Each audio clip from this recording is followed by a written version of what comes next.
അന്നുണ്ടായിരുന്ന ജനങ്ങളുടെ ജീവന നിലവാരം ഒന്ന് സാധാരണ നിലയിലേക്ക് കൊണ്ടുവന്നെങ്കിൽ മാത്രമേ ഭാവിയിൽ നമ്മുടെ രാജ്യത്തിന് ഡെവലപ്മെന്റ് ഉണ്ടാകൂ എന്നൊരു കൺസെപ്റ്റിലാണ് ഇങ്ങനൊരു പദ്ധതിയൊക്കെ ക്രിയേറ്റ് ചെയ്തെടുക്കുന്നത്. ഇന്ന് ലോകത്തുള്ളിൽ വെച്ച് ഏറ്റവും വലിയൊരു ചൈൽഡ് ഡെവലപ്മെന്റ് പ്രോഗ്രാമാണ് എന്ത്? ICDS. ക്ലിയർ ആണല്ലോ? ഇന്ന് ലോകത്തുള്ളിൽ വെച്ച് ഏറ്റവും വലിയ ഒരു ചൈൽഡ് ഡെവലപ്മെന്റ് പ്രോഗ്രാമാണ് ICDS.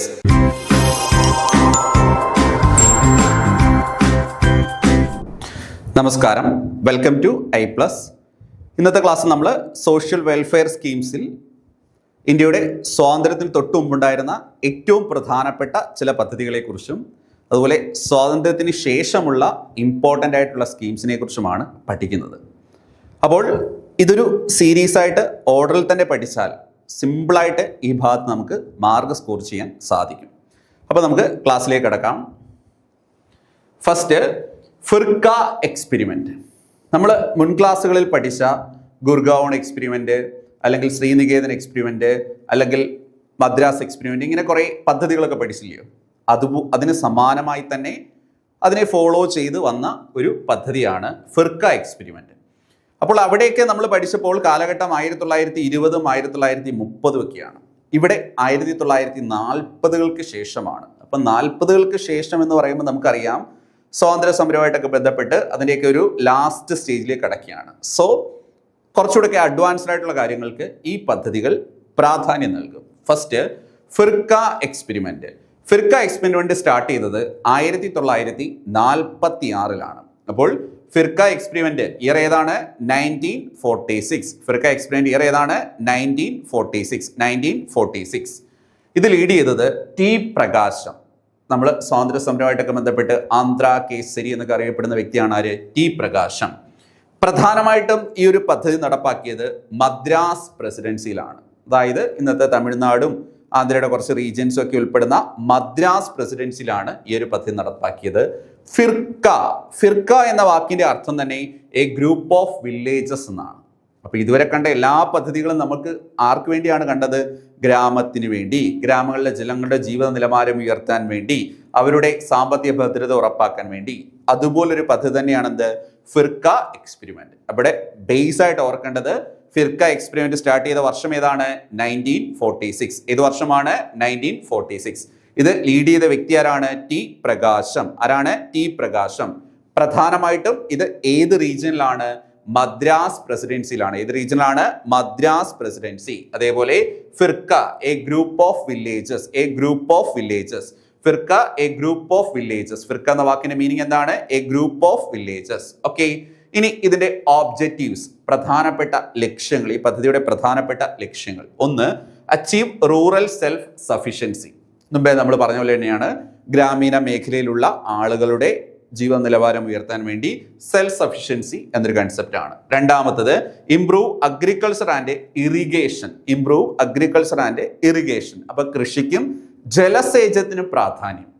ഇതുവരെയുള്ള പദ്ധതികൾ നമ്മൾ കാർഷിക മേഖലയ്ക്ക് പ്രാധാന്യം കൊടുത്തെങ്കിലും ഇറിഗേഷൻ എന്നൊരു വേർഡ് കേട്ടിരുന്നില്ല. ഇവിടെ എത്തിയപ്പോൾ ഫിർക്ക എക്സ്പെരിമെന്റിൽ എന്താണ്? ഇറിഗേഷൻ എന്നൊരു സംഭവത്തിന് പ്രാധാന്യം നൽകി.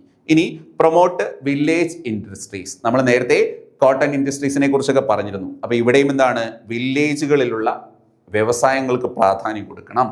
Develop basic infrastructure in village. ഇവിടെയും പുതിയൊരു കൺസെപ്റ്റ് ആണ്. ഗ്രാമങ്ങളിലെ അടിസ്ഥാന സൗകര്യങ്ങൾ മെച്ചപ്പെടുത്തുക.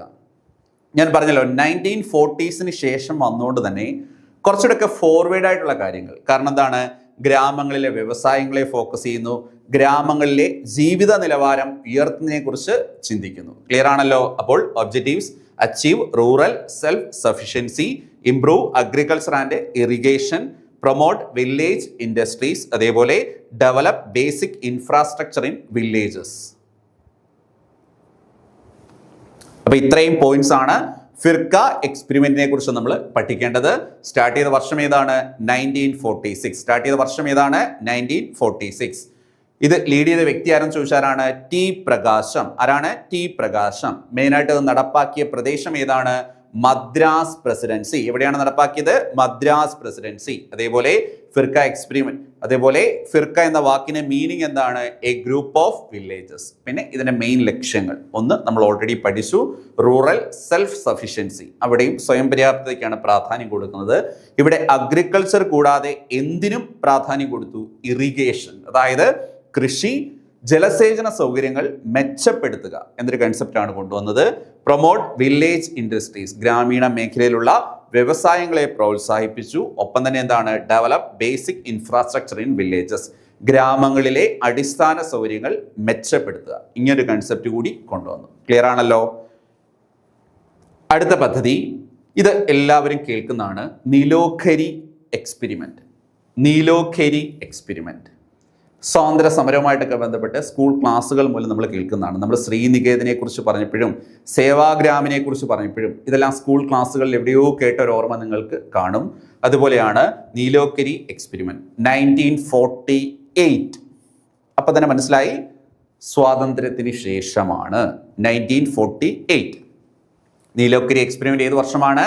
1948, 1948.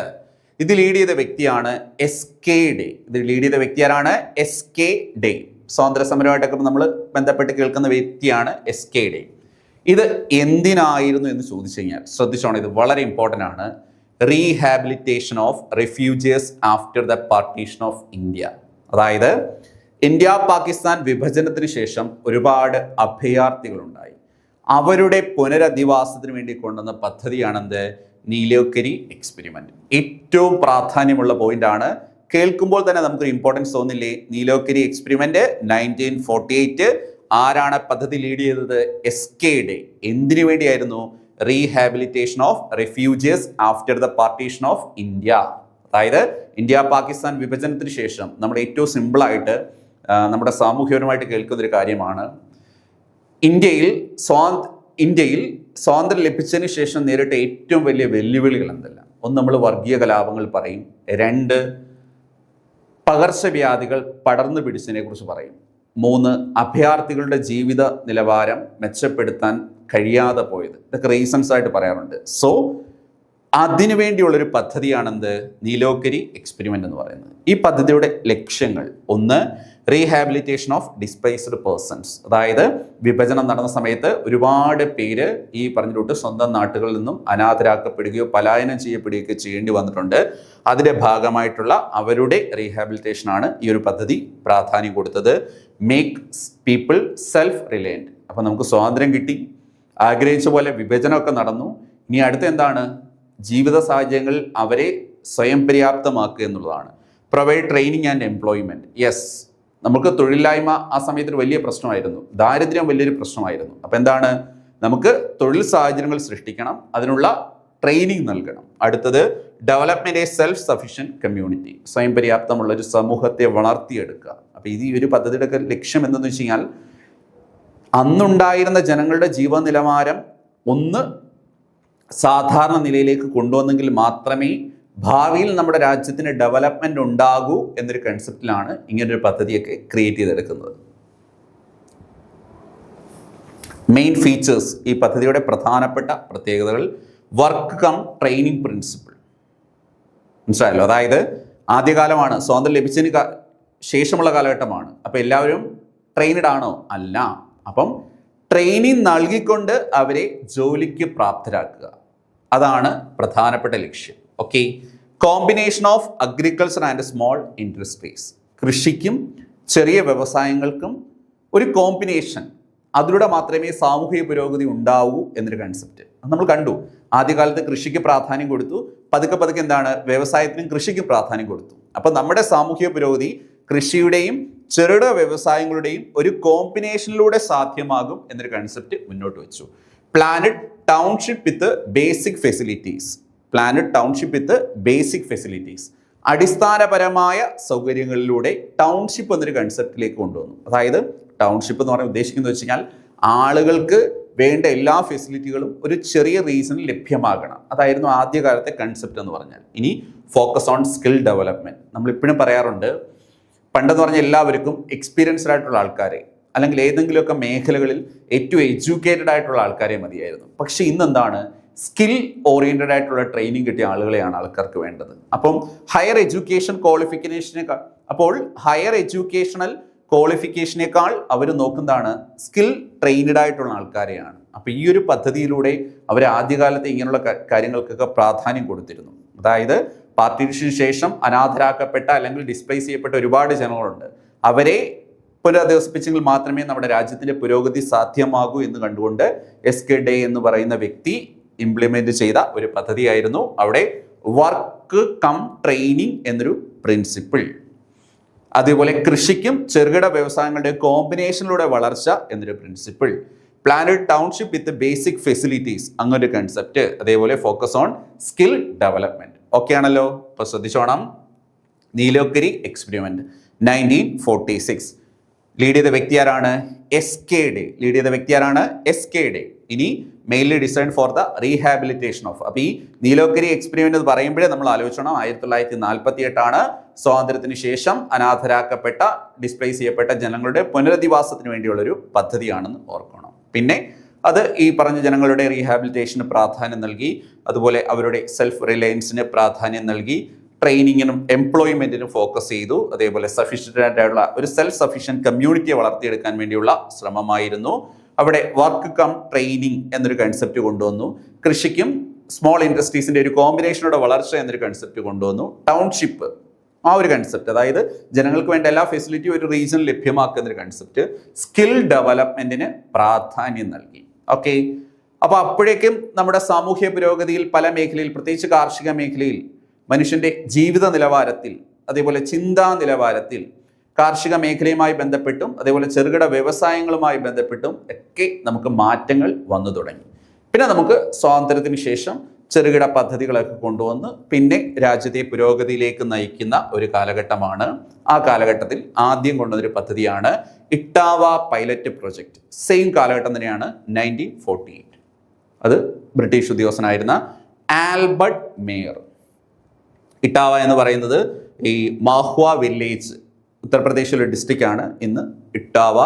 ഉത്തർപ്രദേശിലാണ് ഇങ്ങനെ ഒരു പദ്ധതി കൊണ്ടുവന്നത്. അപ്പോൾ സെയിം ഇയർ തന്നെയാണ്, 1948 തന്നെയാണ്. ഇട്ടാവ പൈലറ്റ് പ്രൊജക്ട് എന്നാണ് അതിന്റെ പേര്. ഇതുവരെ നമ്മൾ എക്സ്പെരിമെന്റുകളായിരുന്നു കണ്ടത്. ഇവിടെ ഒരു പൈലറ്റ് പ്രൊജക്റ്റ് ആണ് ഇട്ടാവ പൈലറ്റ് പ്രൊജക്ട്. ഏത് വർഷമാണ്? 1948. ഇട്ടാവ പൈലറ്റ് പ്രൊജക്ട് ഏത് വർഷമാണ്? 1948. ഇത് ഇനിഷ്യേറ്റ് ചെയ്ത ആരാണ്? Albert Mayer. പേരെന്താണ്? Albert Mayer. അപ്പൊ ഇതുവരെ പഠിച്ച പദ്ധതികളെല്ലാം ഓർഡറിൽ, പദ്ധതിയുടെ പേര്, വർഷം, ലീഡ് ചെയ്ത വ്യക്തി, അത്രയും ഓർക്കാൻ ശ്രമിക്കണം. മെയിൻ എയിം അത്രയും ഓക്കെ ആണെങ്കിൽ ബാക്കി ഡീറ്റെയിൽ ആയിട്ട് പഠിക്കണം. ഓക്കെ, ഇത് ഇട്ടാവ എന്ന് പറയുന്നത് ഇന്ന് ഉത്തർപ്രദേശിലുള്ള ഒരു ഡിസ്ട്രിക്റ്റ് ആണ്. മഹ്വ എന്ന് പറയുന്ന വില്ലേജിലാണ് ഇങ്ങനെ ഒരു പദ്ധതി നടപ്പാക്കിയത്. ഒന്നുമില്ല, ഇതേ ലക്ഷ്യം തന്നെയായിരുന്നു. അപ്പൊ അന്ന് നമ്മുടെ കാർഷിക സംസ്കാരം തന്നെയാണ് അഗ്രികൾച്ചർ പ്രൊഡക്ടിവിറ്റി ഇംപ്രൂവ് ചെയ്യുക. അതായിരുന്നു പ്രധാനപ്പെട്ട ഓബ്ജക്റ്റീവ്. അതേപോലെ ഓവറോൾ റൂറൽ ഡെവലപ്മെന്റ്, ഗ്രാമങ്ങളുടെ സമഗ്രമായ വികസനം, improve living standards of villages. Yes, ജനങ്ങളുടെ ജീവന നിലവാരം മെച്ചപ്പെടുത്തുക, പ്രൊമോട്ട് സെൽഫ് റിലയൻസ്. നമ്മൾ ഈ പറഞ്ഞ കൺസെപ്റ്റുകൾ തന്നെയൊക്കെയാണ് Etawah pilot project 1948. Albert Mayer lead ചെയ്തു. ഇട്ടാവ ഡിസ്ട്രിക്റ്റ് ഉത്തർപ്രദേശിലാണ്. പ്രധാനപ്പെട്ട objectives: improve agriculture productivity, bring overall rural development, improve living standards of villages and promote self Reliance.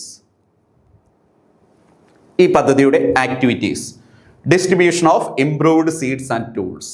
കാർഷിക മേഖലയ്ക്ക് പ്രാധാന്യം നൽകണമെന്ന് പറഞ്ഞെങ്കിലും പലതും നമ്മൾ കണ്ടു. അപ്പോൾ ഗുണനിലവാരമുള്ള വിത്തുകളും അതേപോലെ കാർഷിക ഉപകരണങ്ങളും കൃഷിക്കാർക്ക് ലഭ്യമാക്കുക ഈ പദ്ധതിയിലൂടെ കൊണ്ടുവന്ന ഒരു കൺസെപ്റ്റാണ്. അടുത്തത് ഇറിഗേഷൻ ഡെവലപ്മെന്റ്. നമ്മൾ ലാസ്റ്റ് പദ്ധതിയിലും കണ്ടു, ഇവിടെയും irrigation development. Health and sanitation programme. അപ്പൊ കണ്ടില്ലോ, ആരോഗ്യ മേഖലയ്ക്ക് പ്രാധാന്യം വന്നു. ആരോഗ്യ മേഖലയിൽ ഹെൽത്ത് ആൻഡ് സാനിറ്റേഷൻ പ്രോഗ്രാംസ് കൊണ്ടുവന്നു. എഡ്യൂക്കേഷൻ ആൻഡ് കമ്മ്യൂണിക്കേഷൻ പാർട്ടിസിപ്പേഷൻ, അതായത് സ്വാതന്ത്ര്യം കിട്ടിയതിന് ശേഷമാണ്. സോ കുറച്ചുകൂടെ ഫോർവേഡ് ആയിട്ട് ചിന്തിച്ചു തുടങ്ങി. അപ്പൊ ഈ പദ്ധതിയുടെ ആക്ടിവിറ്റീസ് വളരെ ഇമ്പോർട്ടന്റ് ആണ്.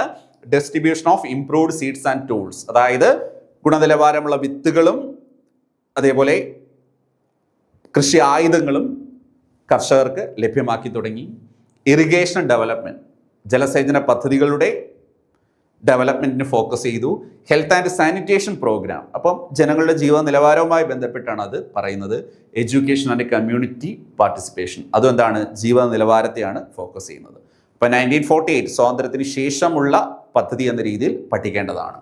ഇനി the most important one, social welfare schemes എടുത്താൽ 10 ക്വസ്റ്റ്യൻ പേപ്പർ എടുത്താൽ 8ലും നമ്മൾ പ്രതീക്ഷിക്കേണ്ട, പ്രത്യേകിച്ച് ഡീറ്റെയിൽ ആയിട്ട് തന്നെ ക്വസ്റ്റ്യൻ ചോദിക്കുന്ന ഭാഗം ICDS, integrated child development services. ഇന്ത്യയിൽ ഗവൺമെൻറ് സംവിധാനങ്ങൾ വന്നതിന് ശേഷം ഏറ്റവും ആക്റ്റീവായി നടപ്പാക്കി 50 വർഷങ്ങൾ പിന്നിട്ട് ഇപ്പോഴും സക്സസ് ആയിട്ട് പോകുന്ന പദ്ധതിയാണ് ഇൻ്റഗ്രേറ്റഡ് ചൈൽഡ് ഡെവലപ്മെൻറ്റ് സർവീസസ്. ഇവിടെ ഡേറ്റ് സഹിതം പഠിക്കണം. 1975 ഒക്ടോബർ 2, 2 ഒക്ടോബർ 1975 പദ്ധതി ആരംഭിച്ച വർഷം ഏതാണ്? 1975 October 2 as A part of 5th 5-year plan. ICDS ഏത് പഞ്ചവത്സര പദ്ധതിയുടെ ഭാഗമാണ് എന്ന് ചോദിച്ചാൽ 5ാം പഞ്ചവത്സര പദ്ധതി, പ്രധാനമന്ത്രി ഇന്ദിരാഗാന്ധി. ബേസ് ആയല്ലോ, integrated child development services start ചെയ്ത വർഷം 1975 October 2 as A part of 5th 5-year plan, prime minister Indira Gandhi. ഈ പദ്ധതി നിയന്ത്രിക്കുന്നത് ministry of women and child development, വനിതാ ശിശു വികസന വകുപ്പാണ് പദ്ധതി നിയന്ത്രിക്കുന്നത്. ഇതൊരു സെൻട്രൽ സ്പോൺസേർഡ് സ്കീമാണ്, അത് ശ്രദ്ധിച്ചോണം. പദ്ധതിക്ക് സാമ്പത്തിക സഹായം നൽകുന്നത് വേൾഡ് ബാങ്ക് ആണ്. ഇടയ്ക്കിടയ്ക്ക് ചോദിക്കാറുണ്ട്, ICDSന് സാമ്പത്തിക സഹായം നൽകുന്നത് വേൾഡ് ബാങ്ക് ആണ്. ICDSന്റെ ചില പ്രൊജക്റ്റിന് യുണിസെഫിന്റെ സപ്പോർട്ടും ഉണ്ട്. അപ്പൊ ഇതിനെ സപ്പോർട്ട് ചെയ്യുന്ന UN ഏജൻസി എന്ന് ചോദിച്ചതാണ് യുണിസെഫ് ആണ്. പദ്ധതിയുടെ ബാക്ക് ബോൺ അല്ലെങ്കിൽ ഇത് പ്രധാനമായി നടപ്പാക്കുന്നത് അംഗനവാടികൾ വഴിയാണ്. അപ്പോൾ ICDS പദ്ധതിയുടെ ബാക്ക് ബോൺ എന്ന് വിശേഷിപ്പിക്കുന്നത് അംഗനവാടി സെന്റേഴ്സിനെയാണ്. പദ്ധതി മെയിനായിട്ടും ഡെലിവറി ചെയ്യുന്ന എന്താണ്, അംഗനവാടികളിലൂടെയാണ്. അപ്പൊ ഇത്രയാണ് ബേസ് പോയിന്റ്സ്. ICDSന്റെ പൂർണ്ണരൂപം എന്താണ്? Integrated child development services. ആരംഭിച്ച വർഷം 1975 October 2 as A part of 5th 5-year plan, 5ാം പഞ്ചവത്സര പദ്ധതിയുടെ ഭാഗം. പ്രൈം മിനിസ്റ്റർ ആരാണ്? ഇന്ദിരാഗാന്ധി. ഇത് കൺട്രോൾ ചെയ്യുന്ന ഏത് മിനിസ്ട്രിയാണ്? Ministry of women and child development. അതേപോലെ ഇതൊരു സെൻട്രൽ സ്പോൺസേർഡ് സ്കീമാണ്. സാമ്പത്തിക സഹായം നൽകുന്നത് വേൾഡ് ബാങ്ക് ആണ്. ഇതിലെ ചില പ്രൊജക്ടിനൊക്കെ സപ്പോർട്ട് കൊടുക്കുന്ന UN ഏജൻസി ഏതാണ്? യുണിസെഫ് ആണ്. അംഗനവാടികൾ വഴിയാണ് പ്രധാനമായി ഈ ഒരു പദ്ധതി നടപ്പാക്കുന്നത്. ശ്രദ്ധിച്ചോണം, സ്റ്റേറ്റ്മെന്റിൽ ഏറ്റവും പ്രാധാന്യമുള്ളതാണ്. ഈ പദ്ധതിയുടെ ഗുണഭോക്താക്കൾ ആരെല്ലാം?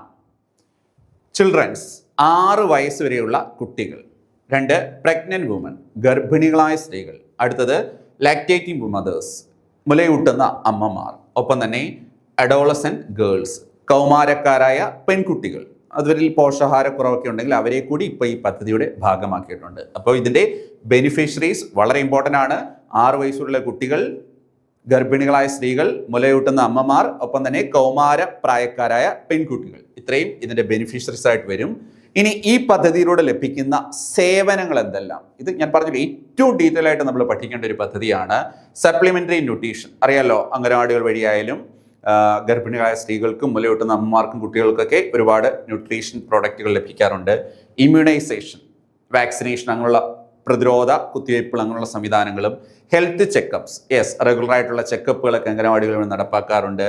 Referral services. അപ്പം ഈ റെഫറൽ സർവീസിന്റെ ഏറ്റവും വലിയ ഗുണം എന്ന് വെച്ച് കഴിഞ്ഞാൽ രോഗങ്ങളോ മറ്റ് പ്രശ്നങ്ങളോ ഉള്ളപ്പോൾ മാരകമായ രീതിയിലേക്ക് മാറുന്നതിന് മുമ്പ് തന്നെ നമ്മളെ റെഗുലർ ആയിട്ടുള്ള ചെക്കപ്പിന് വിധേയരാക്കി അപ്പം തന്നെ ഹെൽത്ത് സെന്റേഴ്സിലോട്ടോ അല്ലെങ്കിൽ ഹോസ്പിറ്റലിലോട്ടൊക്കെ റെഫർ ചെയ്യാറുണ്ട്. ഇപ്പം ഇതൊക്കെ ഈ പദ്ധതി വഴി ലഭിക്കുന്ന സേവനങ്ങളാണ്. Pre school education, as A part of anganwadi.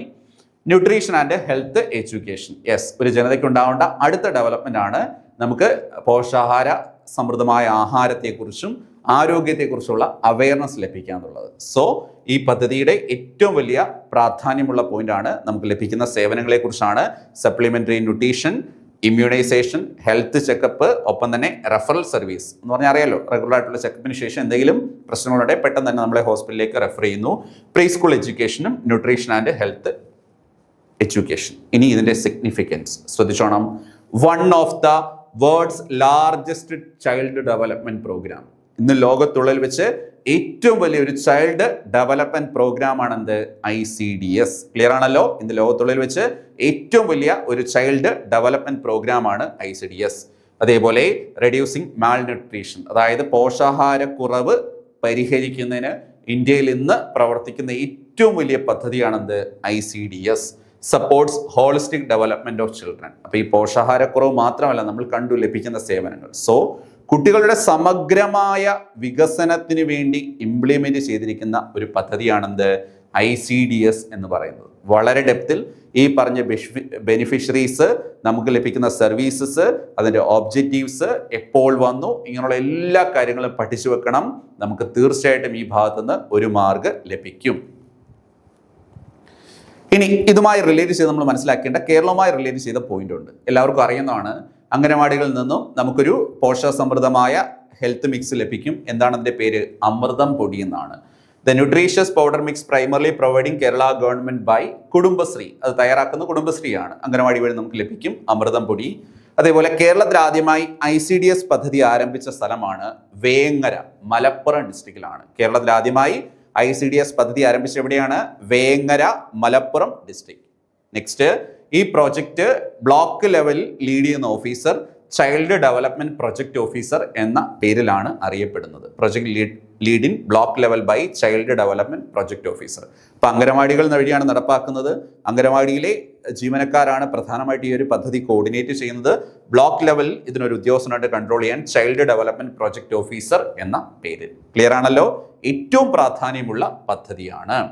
Next, ഇതുപോലെ കുട്ടികൾക്കൊക്കെ വേണ്ടിയുള്ളൊരു പദ്ധതിയാണ് NCLP. വളരെ ഇമ്പോർട്ടൻ്റ് ആണ്. National child labour projects. എന്താണ് പൂർണ്ണരൂപം? National child labour projects. പേര് തന്നെയുണ്ട് എന്തിനു വേണ്ടിയാണെന്ന്. 1988 കൊണ്ടുവന്നു. അപ്പോൾ national child labour projects start ചെയ്ത വർഷമാണ് 1988 by ministry of labour and employment. നമ്മളെ തൊഴിൽ വകുപ്പാണിത് കൺട്രോൾ ചെയ്യുന്നത്, ഇത് ടാർഗറ്റ് ചെയ്യുന്നത്. നമുക്കറിയാം, ബാലവേലയുമായി ബന്ധപ്പെട്ട ഒരു ഏജ് റെസ്ട്രിക്ഷൻ ആയിട്ട് നമ്മൾ പറയുന്നത് 14 വയസ്സാണ്. Children's below 14 years working in hazardous occupation, അതായത് അപകടകരമായ തൊഴിൽ മേഖലയിൽ ജോലി ചെയ്യുന്ന 14 വയസ്സിൽ താഴെയുള്ള കുട്ടികളെ സംരക്ഷിക്കുക എന്ന ലക്ഷ്യത്തോടെ ഇംപ്ലിമെന്റ് ചെയ്ത പദ്ധതിയാണെന്ത്? National child labour projects. അപ്പൊ അതിന്റെ ബെനിഫിഷ്യറീസ് വളരെ ഇമ്പോർട്ടൻ്റ് ആണ്. 14 വയസ്സിൽ താഴെയുള്ള അപകടകരമായ സാഹചര്യങ്ങളിൽ ജോലി ചെയ്യുന്ന കുട്ടികളാണ്. ഓക്കെ ആണല്ലോ? അപ്പോൾ national child labour projects start ചെയ്ത വർഷം ഏതാണ്? 1988. അതേപോലെ ഇത് കൺട്രോൾ ചെയ്യുന്ന ഏത് മിനിസ്ട്രിയാണ്? Ministry of labour and employment ആണ്. പ്രധാനപ്പെട്ട ലക്ഷ്യം എന്താണ്? 14 വയസ്സിൽ താഴെയുള്ള അപകടകരമായ സാഹചര്യങ്ങളിൽ ജോലി ചെയ്യുന്ന കുട്ടികളുടെ സംരക്ഷണമാണ്. അപ്പോൾ പ്രധാന ഒബ്ജക്റ്റീവായിട്ട് പറയുന്നുണ്ട് rescue children from hazardous work, അപകടകരമായ ജോലികളിൽ നിന്ന് കുട്ടികളെ സംരക്ഷിക്കുക. റീഹാബിലിറ്റേറ്റ് ചൈൽഡ് ലേബേഴ്സ്, അതായത് ഈ ഒരു പ്രായത്തിൽ ഇതിന് വിധേയരായ കുട്ടികളുടെ റീഹാബിലിറ്റേഷൻ ഈ ഒരു പദ്ധതിയുടെ പ്രധാനപ്പെട്ട ലക്ഷ്യമായിട്ട് പറയുന്നുണ്ട്. പ്രൊവൈഡ് എഡ്യൂക്കേഷൻ ആൻഡ് സ്കിൽസ്, അങ്ങനെയുള്ള കുട്ടികളെ കണ്ടെത്തി അവർക്ക് വിദ്യാഭ്യാസവും സ്കിൽ ഡെവലപ്മെന്റിനുള്ള ട്രെയിനിങ് നൽകുക. എലിമിനേറ്റ് ചൈൽഡ് ലേബർ ഗ്രാജുവലി, പതുക്കെ ബാലവേല നിർത്തലാക്കുക ഈ ഒരു പദ്ധതിയുടെ ലക്ഷ്യമാണ്. ഇതിലൂടെ ലഭിക്കുന്ന ഫെസിലിറ്റീസ് എന്ന് വെച്ച് കഴിഞ്ഞാൽ ഫ്രീ ആയിട്ടുള്ള എഡ്യൂക്കേഷൻ, അതായത് ഈ ഒരു പ്രൊജക്ടിന്റെ ഭാഗമായിട്ട് കണ്ടെത്തുന്ന കുട്ടികൾക്ക് ഫ്രീ എഡ്യൂക്കേഷൻ, അവർക്ക് സ്റ്റൈപ്പൻഡുകൾ, അതായത് സാമ്പത്തികപരമായ സഹായങ്ങൾ, മിഡ് ഡേ മീൽസ്, അവർക്ക് സൗജന്യ ഭക്ഷണം ലഭിക്കുന്നു, ഹെൽത്ത് കെയർ. അപ്പൊ ഇതെല്ലാം ഈ ഒരു പദ്ധതിയുടെ ഭാഗമായിട്ട് വരുന്നതാണ്. അപ്പോൾ വളരെ ഇമ്പോർട്ടൻ്റ് ആയിട്ടുള്ള ഒരു പദ്ധതിയാണ് നാഷണൽ ചൈൽഡ് ലേബർ. അപ്പോൾ വളരെ ഇമ്പോർട്ടൻ്റ് ആയിട്ടുള്ള ഒരു പദ്ധതിയാണ് national child labour projects. Start ചെയ്ത വർഷമാണ് 1988. Ministry of labour and employment implement ചെയ്യുന്നൊരു പദ്ധതിയാണ്. അപ്പോൾ ബാലവേല എന്ന് പറയുമ്പോൾ നമ്മൾ ആലോചിക്കണം 14 വയസ്സിൽ താഴെയുള്ള കുട്ടികളെ എയിം ചെയ്തുകൊണ്ടുള്ളതാണ്. അങ്ങനെയുള്ള കുട്ടികളുടെ റീഹാബിലിറ്റേഷന് വേണ്ടി ഉള്ള ഒരു പദ്ധതിയാണിത്. ഈ പദ്ധതിയിൽ ലഭിക്കുന്ന ഫെസിലിറ്റി, അങ്ങനെയുള്ള കുട്ടികളെ പുനരധിവസിപ്പിച്ച് അവർക്ക് free education, stipend, mid day meals, അതേപോലെ health care.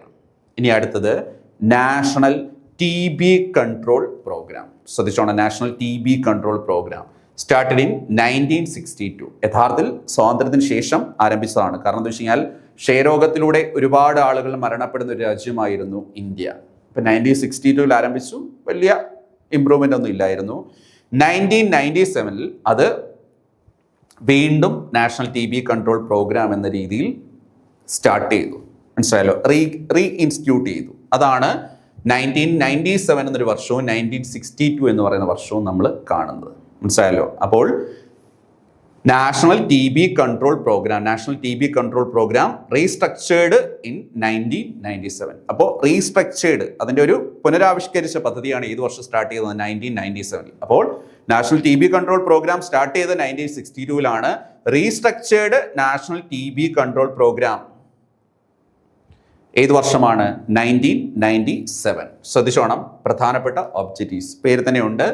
Early detection of TB cases. നമ്മൾ പലപ്പോഴും കണ്ടെത്താൻ വൈകുന്നത് മൂലം ഡേഞ്ചർ ആവുന്ന ഒരു രോഗമാണ് ക്ഷയരോഗം. അതിൻ്റെ early detection. Provide free and complete treatment. സൗജന്യവും പൂർണ്ണമായ ട്രീറ്റ്മെൻറ്റ് നൽകുന്നു. Reduce TB death and transmission. Yes, ക്ഷയരോഗം മൂലമുള്ള മരണനിരക്ക് കുറയ്ക്കുക, അതേപോലെ ക്ഷയരോഗം പടരുന്നത് തടയുക. Achieve TB free India. ക്ഷയരോഗ വിമുക്തമായ ഇന്ത്യ എന്ന ലക്ഷ്യത്തോടെ പ്രവർത്തിക്കുന്ന പദ്ധതിയാണ് national TB control programme. Start ചെയ്ത വർഷം 1962. സ്റ്റാർട്ട് ചെയ്ത വർഷം ഏതാണ്? 1962. ഇനി അതിന്റെ restructured national TB control programme ഏത് വർഷം സ്റ്റാർട്ട് ചെയ്തു? 1997. ഓക്കെ ആണല്ലോ. ദെൻ അടുത്ത പദ്ധതി Antyodaya Anna Yojana, the most important one. ശ്രദ്ധിച്ചോണം, സ്റ്റാർട്ട് ചെയ്ത വർഷം 2000. ഏത് വർഷമാണ് സ്റ്റാർട്ട് ചെയ്തത്? 2000. Food security scheme launched by government of India. നമ്മൾ എപ്പോഴും കേൾക്കുന്നതാണ് to provide food grains to the poorest of the poor. നമ്മൾ എപ്പോഴും പറയും ദരിദ്രരായ ജനവിഭാഗങ്ങൾക്ക് ഭക്ഷണം ലഭ്യമാക്കുക എന്ന ലക്ഷ്യത്തോടെ കൊണ്ടുവന്ന പദ്ധതിയാണെന്ത്? AAY, അന്ത്യോദയ അന്ന യോജന. ഇതിലൂടെ ensure food security for the poorest family. ഏറ്റവും ദരിദ്ര വിഭാഗത്തിൽപ്പെട്ട ജനങ്ങൾക്ക് ഭക്ഷ്യധാന്യങ്ങൾ ലഭ്യമാക്കുക. നമ്മൾ പറയാറുണ്ട് മഞ്ഞ colour card Antyodaya ration card ആണെന്നൊക്കെ പറയാറുണ്ട്. അത് AAY എന്നാണ് പറയുക. Reduce hunger and poverty. ശ്രദ്ധിച്ചോണം, നമുക്ക് വിശപ്പും അതേപോലെ ഈ പറഞ്ഞ ദാരിദ്ര്യവും ഇല്ലാതാക്കുക എന്നൊരു പദ്ധതിയുടെ പ്രധാനപ്പെട്ട ലക്ഷ്യമാണ് ഫുഡ് ഗ്രെയിൻസ്, അതായത് ഭക്ഷ്യധാന്യങ്ങൾ സബ്സിഡി നിരക്കിൽ സാധാരണക്കാർക്ക് ലഭ്യമാക്കുക. അത് വെച്ച് കഴിഞ്ഞാൽ നമ്മൾ BPL എന്ന് പറയും. അങ്ങനെ വിഭാഗത്തിൽപ്പെട്ട ജനങ്ങൾക്ക്, പ്രത്യേകിച്ച് ഭൂമി സ്വന്തമായിട്ടില്ലാത്ത ആളുകൾ, അതേപോലെ ഈ പറഞ്ഞ വൈകല്യങ്ങളുള്ള ആളുകൾ, മാനസിക പ്രശ്നങ്ങളുള്ളവർ, ഒട്ടും വരുമാനമില്ലാത്ത കുടുംബങ്ങൾ, ഇവരെയൊക്കെയാണ് നമ്മൾ അന്ത്യോദയ അന്ന യോജന കാർഡിൻ്റെ പരിധിയിൽ കൊണ്ടുവരുന്നത്. അത് BPL കാറ്റഗറി എന്ന് പറയും. അങ്ങനെയുള്ള ജനങ്ങൾക്ക് ഒരു മാസം 35 കിലോ ധാന്യങ്ങൾ ലഭിക്കും ഏറ്റവും കുറഞ്ഞ നിരക്കിൽ. അരിയാണെങ്കിൽ 3 കിലോ, ഒരു കിലോയ്ക്ക് 3 രൂപ നിരക്കിലും, അതേപോലെ ഗോതമ്പാണെങ്കിൽ 2 രൂപ നിരക്കിലുമാണ് ലഭിക്കുന്നത്. അപ്പോൾ എന്തെന്ന് വെച്ച് കഴിഞ്ഞാൽ ഇത് സ്ട്രെങ്തൻ ചെയ്യുന്നത് ഏറ്റവും താഴേക്കിടയിലുള്ള ജനങ്ങളുടെ ജീവിത നിലവാരം ഉയർത്തുക എന്നുള്ളതാണ്. The most vulnerable people. അതായത് കേരളത്തിലാണെങ്കിൽ നമ്മൾ എപ്പോഴും കേൾക്കാറുണ്ട് അന്ത്യോദയ അന്ന യോജന റേഷൻ കാർഡ് വഴി പാവപ്പെട്ടവർക്ക് ധാന്യങ്ങൾ നൽകുന്നു. അത് സെൻട്രൽ ഗവൺമെന്റ് 2000 കൊണ്ടുവന്ന ഒരു സ്കീമാണ്. അപ്പോൾ ഇതിന്റെ ഏറ്റവും വലിയ ലക്ഷ്യം എന്താ വെച്ച് കഴിഞ്ഞാൽ ദാരിദ്ര്യം ഇല്ലാതാക്കുക, അതേപോലെ വിശപ്പ് രഹിതമായ ഒരു രാജ്യത്തെ പടുത്തുയർത്തുക, അതേപോലെ മാൽന്യൂട്രീഷൻ, ആഹാരം ലഭിക്കാതെ വരുന്നതിലൂടെ ജനങ്ങൾക്ക് ലഭിക്കുന്ന പോഷകാഹാരക്കുറവൊക്കെ പരിഹരിക്കാൻ വേണ്ടിയുള്ള ഒരു പദ്ധതിയാണ്. സ്റ്റാർട്ട് ചെയ്ത വർഷമാണ് 2000. അപ്പോൾ ഇന്ത്യക്ക് സ്വാതന്ത്ര്യം ലഭിച്ചതിന് ശേഷം കൊണ്ടുവന്ന പദ്ധതികൾ, പ്രത്യേകിച്ച് ദാരിദ്ര്യ നിർമ്മാർജ്ജനത്തിന് പ്രാധാന്യം നൽകി. അതിനുശേഷം വന്ന പദ്ധതികൾ കുട്ടികളുടെ, സ്ത്രീകളുടെ ഉന്നമനം, പ്രത്യേകിച്ച് ദരിദ്രരായ ജനങ്ങളുടെ ജീവനിലവാരം ഉയർത്തിനും പ്രാധാന്യം നൽകി. അത് ഫോക്കസ് ചെയ്തുകൊണ്ടുള്ള പദ്ധതികളാണ് ഈ ഒരു ക്ലാസ്സിൽ നമ്മൾ പഠിച്ചത്. ഈ ഒരു ക്ലാസ് ഇവിടെ അവസാനിക്കുന്നു. താങ്ക്